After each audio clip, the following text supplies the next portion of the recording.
You had concerns and serious concerns over procedures in the Quality Assurance Department, and you shared that with the General Manager. Yes, Mr. Chair. All right. You also had concerns about the recon transmissions, and you documented those concerns as well. I wrote, when you say concerns, I asked questions about them. Yes, sir. You had some issues with how the magneto system was applied, and you felt that there was a deficiency in the system which perhaps could leave room for indiscretions. Because of lack of manuals, yes, sir. All right. You were concerned about how job sheets were written up as well. Yes, Mr. Chairman. You were concerned over the Quality Assurance Department's procedures relative to requisitions for goods, Yes, Mr. Chairman. the levels of authorization, and increase in oil usage. Yes, Mr. Chairman. You had received no responses from many of these memos that you submitted to the management. That is correct. Yeah.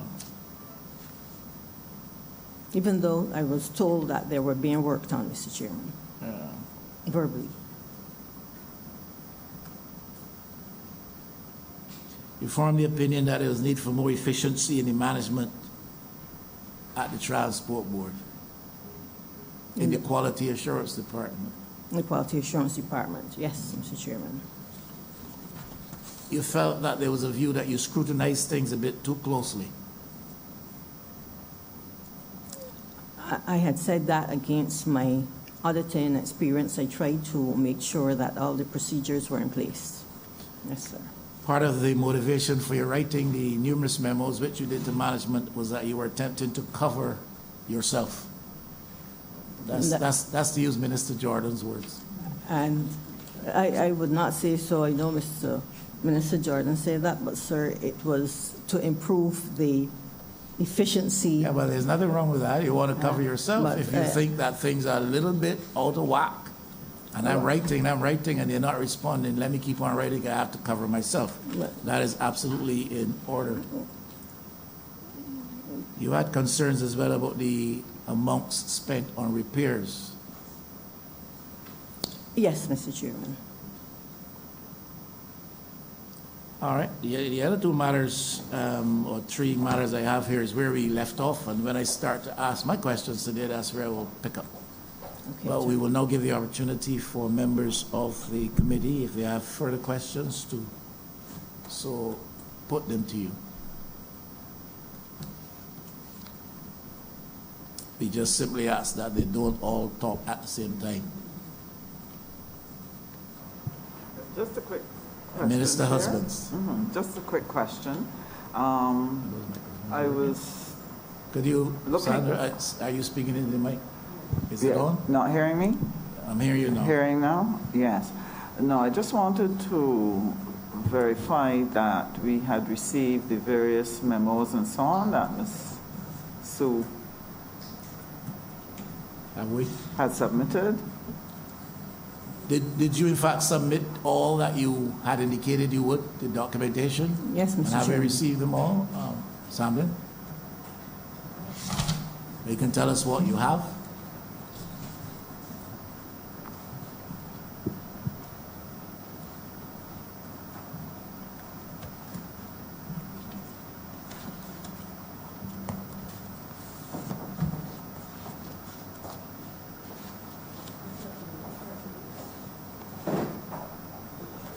Consider where Senator Nurse.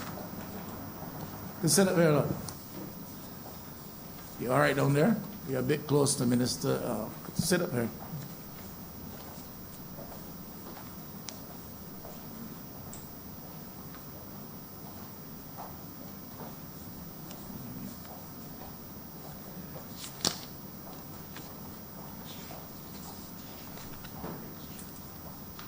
Do you have a listing of what you submitted, Ms. Sue? Yes, Mr. Chairman. Could you just go through it for it, Ms. Hamlin? Could you check? We have all. Okay, Deputy Clerk, let's check.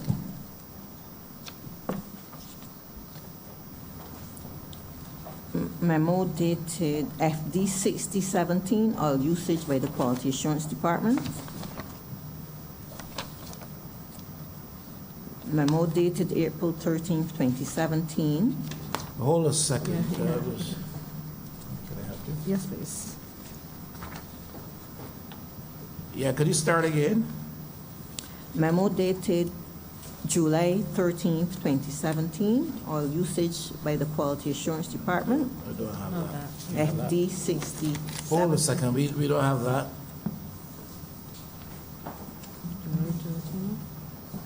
I'll tell you what I have in front of me. March 19th,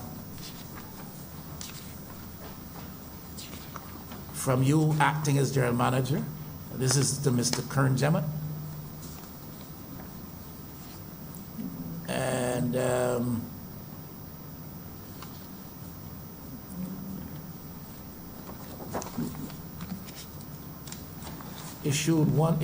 a document issued in 29th of May 2019 titled Quality Assurance Purchasing Stock and Stores Departments Policies and Procedures. Would that be one? Just a minute, Mr. Chairman.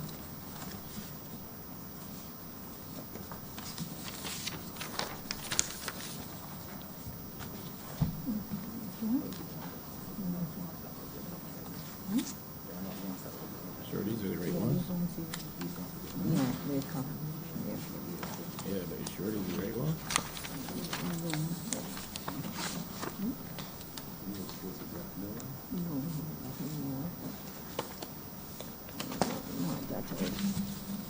Yes, Mr. Chair. Repeat that one, please. I have a document here addressed to Mr. Kern Jemmett from the acting general manager, March 19th, 2019, subject acting. And it's under your signature. I don't have that one. Sorry? I don't have that one. That probably came from, You don't have that? no, that wasn't included in All right, we have that. Now, I have a document here. Maybe we can have her, see if she recognizes these. Because there are no, her name is not on some of these. Could you see if you recognize these documents? Your name is not on some of them.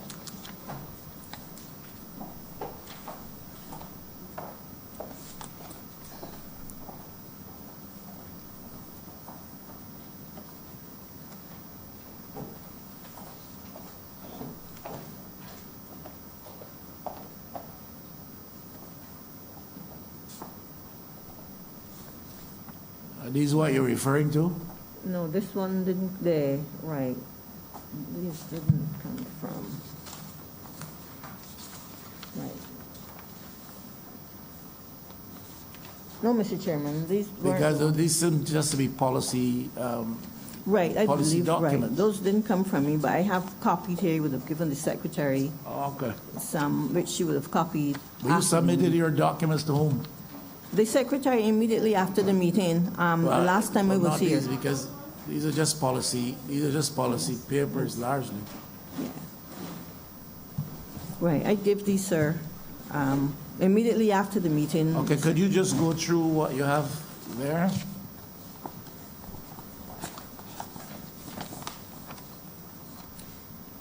Memo dated April 29, 2015. Oh, this way, okay. I'm sorry to put you through all of that. Could you briefly relate to us Yeah. what it says? Yeah, that one relates to was to the quality assurance manager and officer, and it was the examination of job sheets from service So this providers. is the one about the job sheets concerned? Yes, sir, and Go- entering of information into Go ahead, Magneto. next one. Can I, okay, February 28th, 2017. February Well, 28th, 2017. quality assurance procedures. Yeah, April 4th, that is to Mr. quality assurance Codrington. manager. Yes, sir. It just outlines the procedures. It was relating, I draw your attention to some concerns I have and relating to About the procedures. requisition of goods, yes, sir. Yeah. And then, April 4th, 2017, I followed up on that one. April 4th, 2017.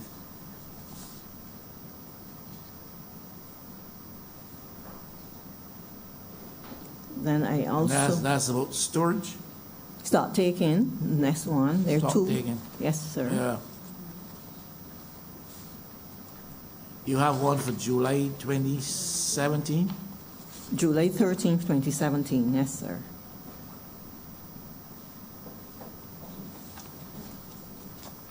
And that is to Mr. Codrington again? Yes, Mr. Chairman. Okay.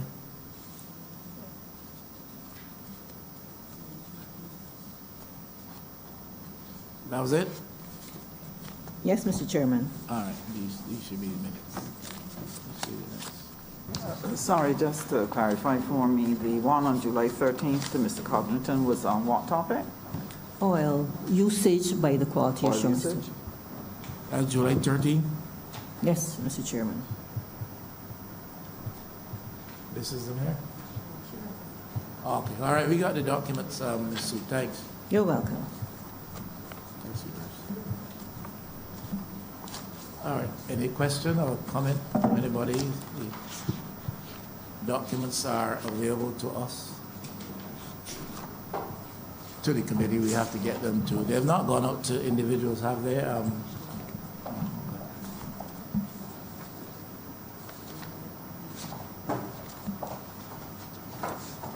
Would any members of the committee, in the absence of you having the actual document, would you want to have them read? Senator Cummings? Thank you, Chair. Just a request, in preparation for the meeting, it would be ideal to have the documentation in advance, before. yeah. Otherwise, we're At a little bit of disadvantage. Yeah. Much of disadvantage. very much so. Yeah, but in the absence of that, and we will ask the Ms. Hamlin to note that for future. In the absence of that, is there anyone who would like to have? There are only 4 or 5 of them. They're not long. Would you want to have them read? In case Well, sorry? Right, Mr. Chairman, I was going to suggest that while they were being copied, we could maybe do one Yeah, okay. and work through that until we get the others Okay. that we can Could you read peruse and examine. In the meantime, Mr. Chairman, I'd like to ask a question. Yeah, go ahead. Senator Cummings. Thank you, Chair. Thank you, Ms. Sue, for appearing before the committee and, of course, for sharing the documents as a follow-on from your last appearance. Forgive me, I was unavailable to attend the last session, so I may have missed some of your answers at the time. So if I ask you a question that you have already answered in the previous sitting, please forgive me. We're about to hear about the correspondence which you submitted, raising a number of queries with regard to the procedures and operations of the Quality Assurance Department. And those procedures featured quite prominently during our discussions and deliberations in the committee over the last few sessions. What were some of the specific issues that you identified, barring the correspondence which is here while we wait for that, in terms of the procedures and the specific concerns you had with regard to the operations of the Quality Assurance Division?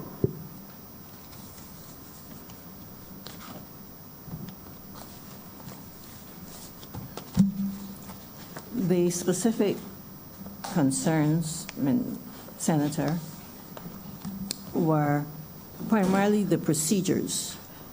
I thought for good governance processes that the procedures needed to be updated from time to time. So it was primarily the procedures in the Quality Assurance Department. Just to follow up then, when you say the procedures, are you speaking about the standard operating procedures, or are you speaking about the operations of those procedures on the ground in terms of the procurement of goods and services? The standards, and when I say standards now, each department I would have explained had specific SOP, standard operating procedures. So things would have evolved from time to time. So like, for example, when you have buses with, say, electric engines, for example, wasn't at that time, but give an example, the procedures should be updated from manual, mechanical to electronic. So things like that, not staying with the old. So I want to take you through a series of procedures that the committee raised, which we found problematic, and I would love to hear your response. The committee was challenged, Mrs. Sue, by the double payment of invoices to one company who was repairing transmissions. What would have been the procedures that were in effect there as SOPs, and were there any specific concerns raised by you at the time about the payment of invoices?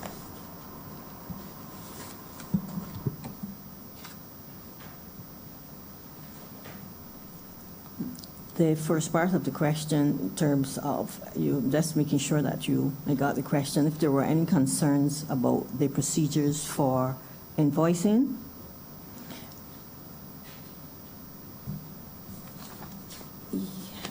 Just 1 second.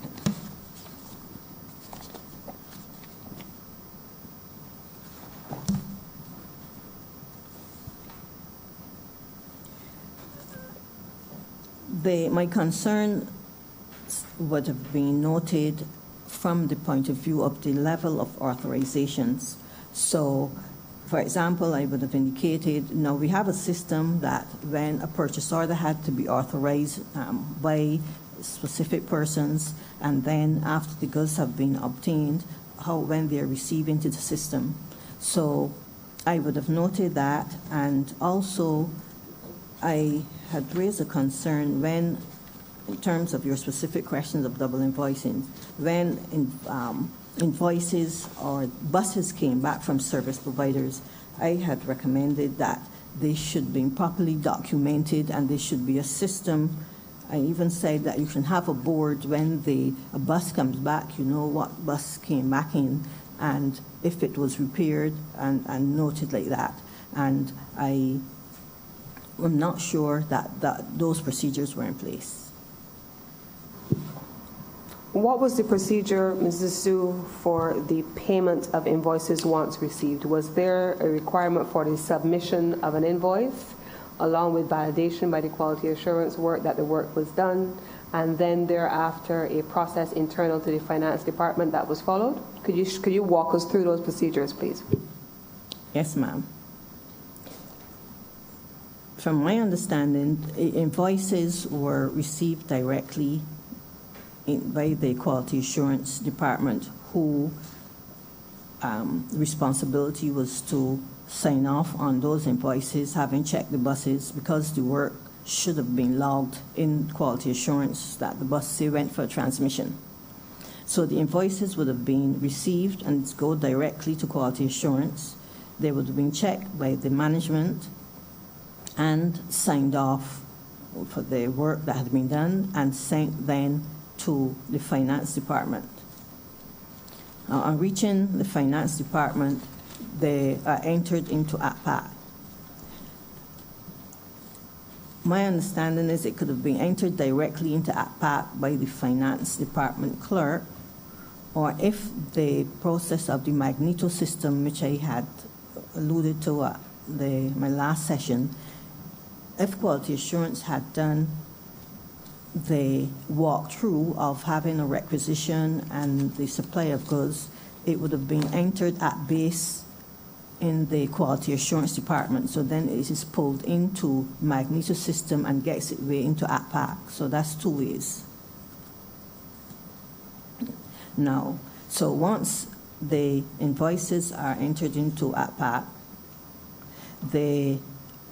When it's time for a check to be prepared, the clerk in the accounts payable section, or the accountant, they go to PAC, the accounts payable ledger, to confirm that invoices, what is outstanding for that particular service provider or person.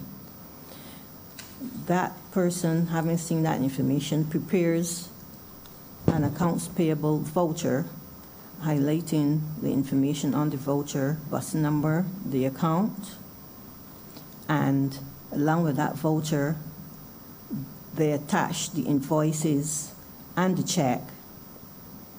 The clerk does this, passes it to the accountant for confirmation and approval. A signature is supposed to be done there, and then those three things are passed to the FC. So could you then give us your perspective on how, given the procedure you have just outlined, the Transport Board found itself in a position paying the same invoice more than once for the same process and to the same service provider?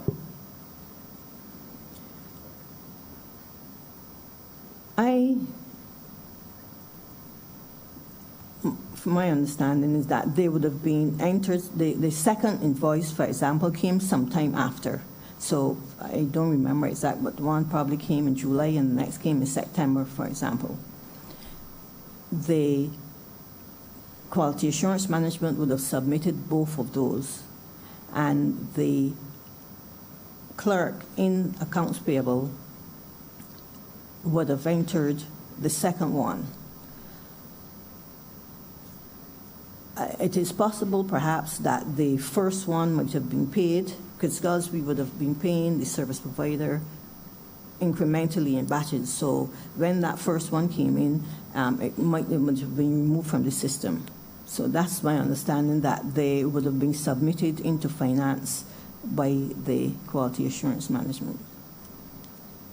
So on the basis of your assessment, would you then say that the procedures that needed to be reviewed and that were of concern were not just in the Quality Assurance Department, but also in the Finance Department, because neither department caught these challenges using your own procedures?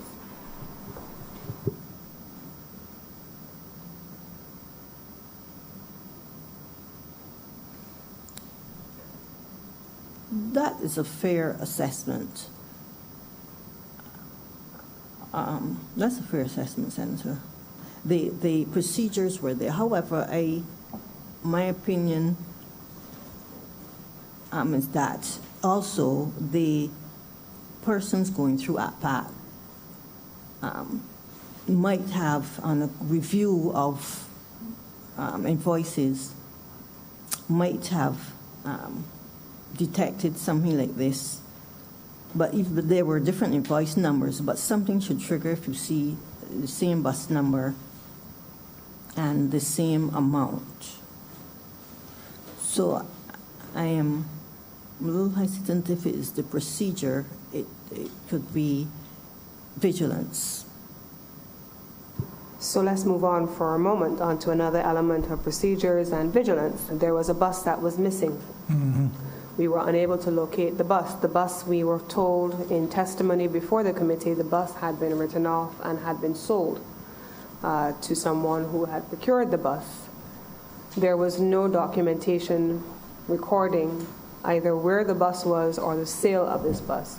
Do you have a perspective on how that would have passed the procedures of the Finance Department if indeed the bus was sold? And I'll ask the second question based on your answer. The procedures should have been followed by their standard procedures for disposals of buses, and those procedures were not followed. So you're saying they were not followed from the Quality Assurance Department, who would send the documentation to the Finance Department, where we write to have the buses boarded first before it's done. So those procedures were not followed. So is it your testimony to the committee that you are aware that the bus was sold? Do you confirm that the bus was indeed sold? Can you confirm that? I was not aware that the bus was sold, no. So you're therefore not aware of any funds having been received by the Transport Board for the sale of a bus which was purported to be missing in the report of the Auditor General? Only subsequently, ma'am, and I was aware subsequently of the funds being received because it was a significant amount, so only after it was insignificant amount, sorry. And the funds that would have been received would have been placed in a miscellaneous revenue account. So therefore, I would have not picked it up because it was insignificant. So the Finance Department was not aware of the sale of the bus and did not register the receipt of revenue until after the fact. What would be your recommendation on the management of the procedures for writing off government property under those conditions? There are set procedures in place that the buses have to be boarded and they have to be written off once that is received, and it goes through the process by being removed from the books in accordance with accounting procedures. So again, Mrs. Sue, to go back to my earlier query, would you then say that the procedures that were not followed and that were challenging in the Barbados Transport Board included both the Quality Assurance Department and the Finance Department? Because in this instance also, neither department detected the absence of procedures being followed. Would that be your assessment as well? Yes, ma'am. All right, thank you, Senator Cummings. Ms. Sue, we're talking about bus BM 506, just to be sure. Is this a bus we're talking about, BM 506? Yes, Mr. Chairman. All right. You said it was an insignificant amount, so it would not have been necessarily picked up and easily, quite apart from the procedures not being followed. That insignificant amount would have been what? $300. $300. Okay, 300. Oh.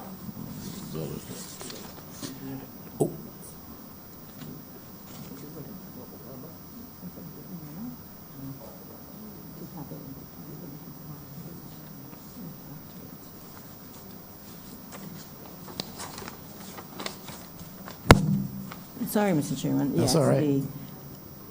The receipt which, after the matter was investigated, said an old bus body from Quality Assurance.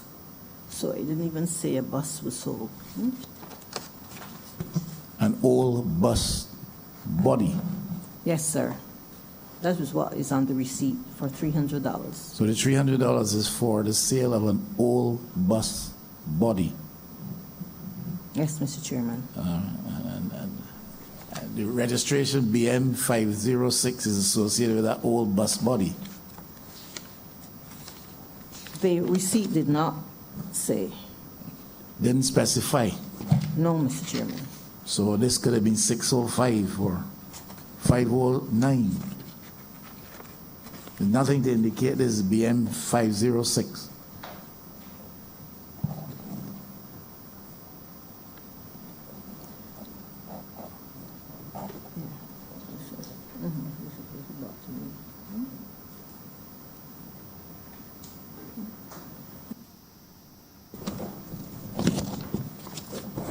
So when I was investigating the matter, Mr. Chair, a letter came to me, correspondence dated 4th of April 2019, and this is the time I was acting general manager, requesting a letter of transfer, and it was onto that letter that this receipt was attached.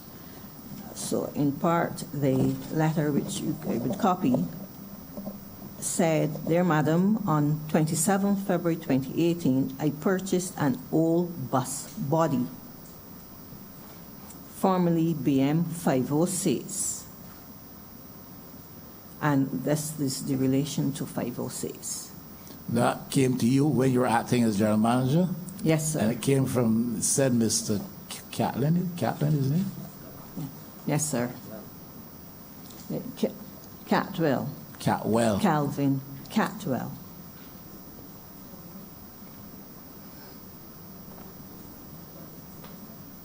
So what was he? What was Calvin Catwell? What was he intending to do?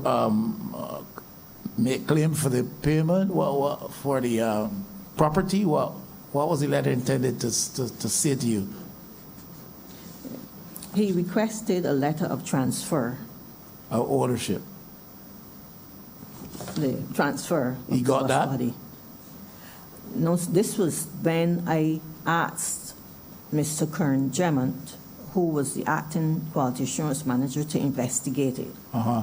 So this is, I think you referred to correspondence earlier where Mr.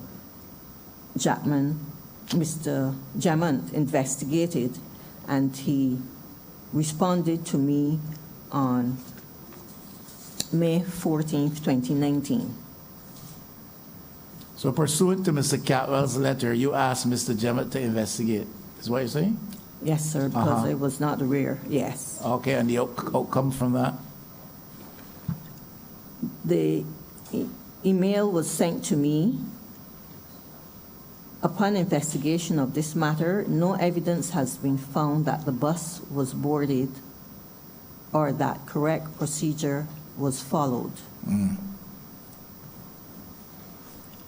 Basically. So was there a response sent to Mr. Catwell? By yourself or anybody? No, sir, because I subsequently went on holiday. So the matter was left in abeyance? I was on holiday from that time. Yes, I did not. I went on holiday, so it would have been As far as copied, you know, sir. Mr. Catwell didn't receive the letter of transfer? As far as I know, he Didn't shouldn't have. receive. No. But the letter was also copied to several persons, to who could have Were followed. you ever present at any management meeting that the issue of BM 506 came up? Not that I can recall.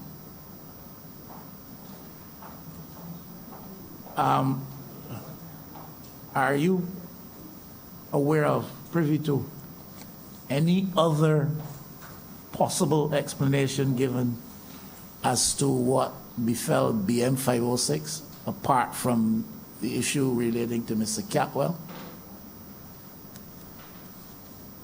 Was it ever put to you? Or was it ever put to a meeting? Or was it ever put in your presence that apart from the possibility the old retired bus was sold, this in fact is the explanation for it being missing? No, sir. It wasn't. So, I don't recall. So the fate of BM 506 remains a mystery to you? Yes, sir.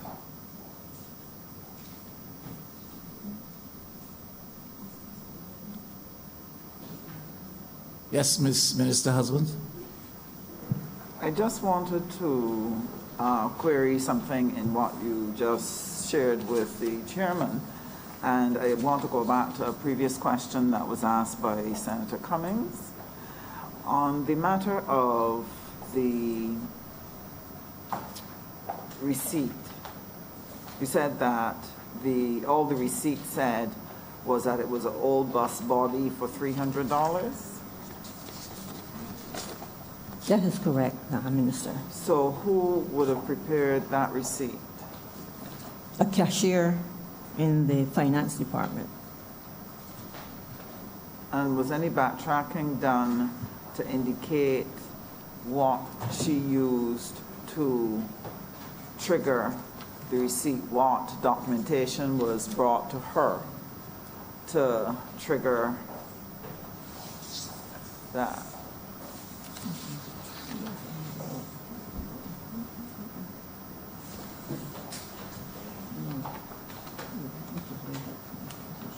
Did someone give her a document approving of this? I don't know, Minister. And no investigations were done subsequently on As I that? indicated, I went overseas, so I had applied for vacation, so I was going to start the investigations, but no, because I went on holiday subsequently.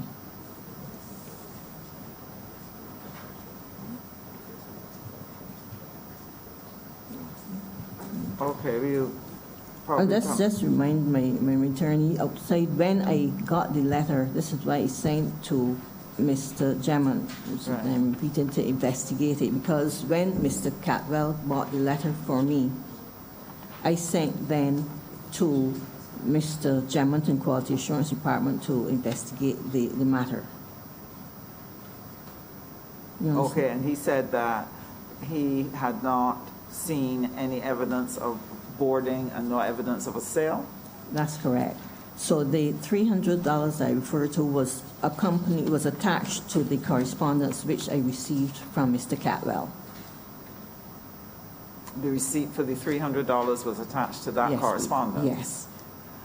This says, I refer to a purchase, a bid, kindly see So- attached receipt number, which I made a payment to the Revenue Department. So this how that $300 was drawn to my attention. So therefore, we would need to see from the records kept of what the cashier did, what was the documentation presented to her that allowed her to generate that receipt of $300?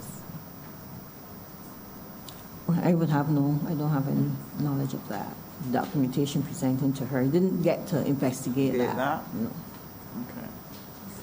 Going back to the question that was asked by Senator Cummings, I just wanted to clarify something.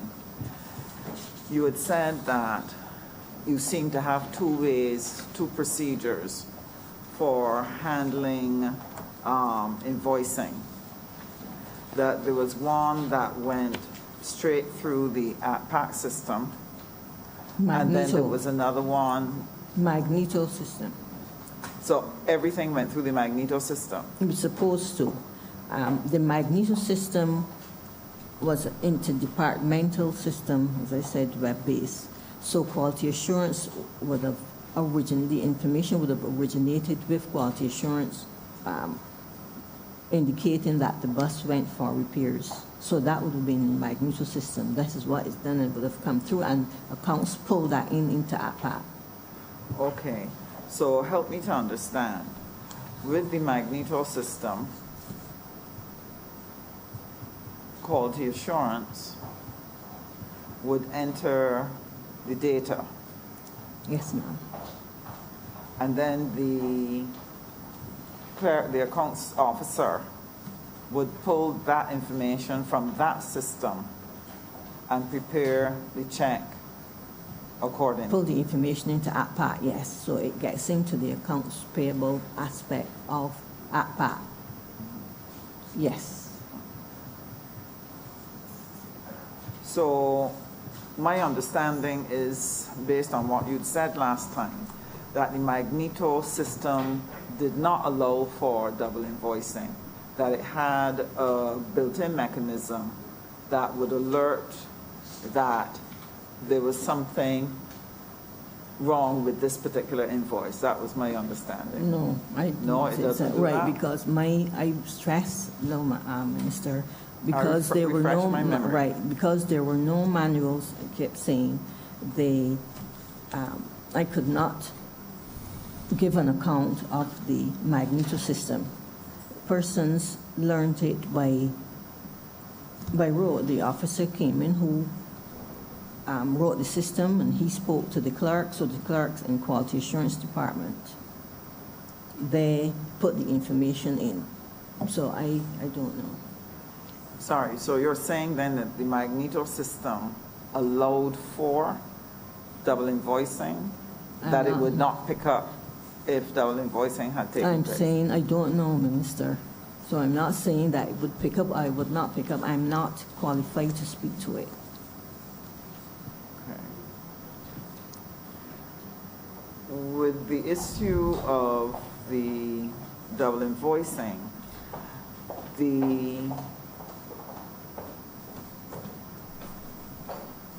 once it had gone through the system twice, were there any other checks and balances in your system that would pick it up at some time?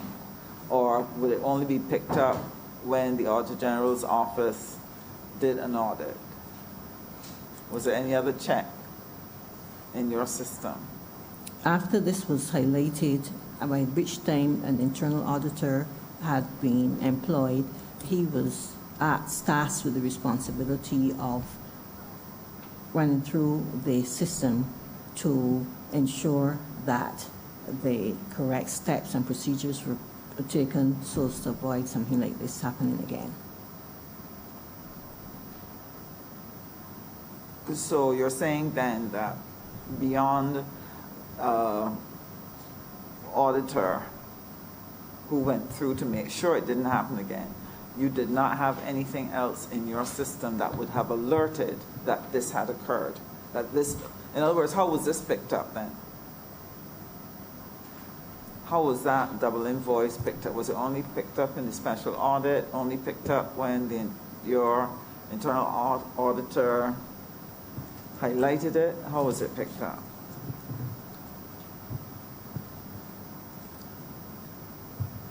It was picked up by the Auditor General review. So then the internal auditor you had was somebody who came after the fact? Yes, ma'am. The internal auditor came in when I was acting general manager in 2018. There was no internal auditor before. The accounts department just consisted of the and then the clerks down the line in terms of the organization chart, but no, the internal auditor was not employed before 2018. Okay. And if you could refresh my memory, what were the dates on the two invoices? The double invoicing? Yes. Where you had the double invoicing, what were the dates? Listen, the report, I just...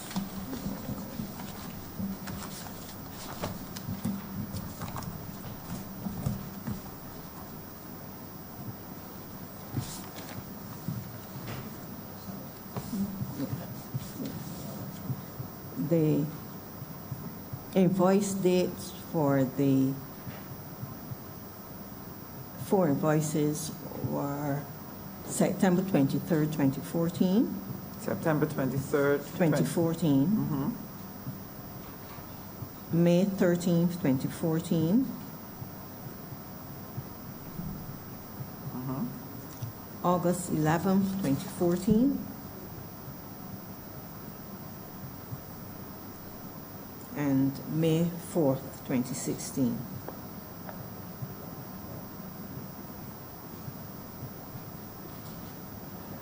So let me see if I understand. There was one incidence of double invoicing or 4 instances of the same invoice? 4 instances involving 4 buses, which were double invoiced. 4 instances pertaining to how many buses you said? 4. 4. So the invoices were for more than one vehicle then?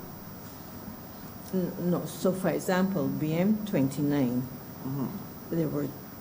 that was September the 23rd, 2014. So it had the same invoice date, a different invoice number. Same date, different invoice number? Yes, ma'am. For the same BM 29? Yes. Yes, please.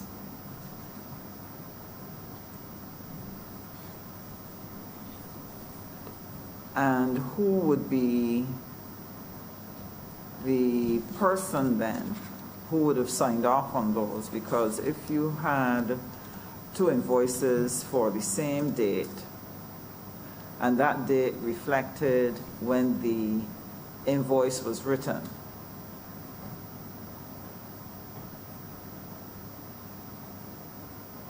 or did you have documentation that said when it was received? How did that work?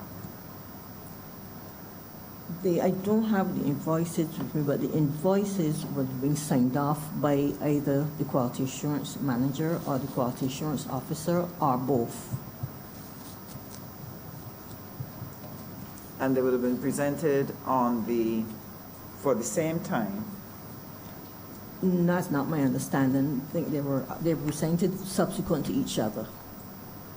So I'm trying to get an understanding of the space between, the time lapse between the presentation of the double invoice. I don't have that information, Minister, but from my memory, I think one instance might have been 3 months, but I don't have the information as to the timing between Time each other. lapse But it between was the two. not, I get the impression, but I don't remember. I don't have that information.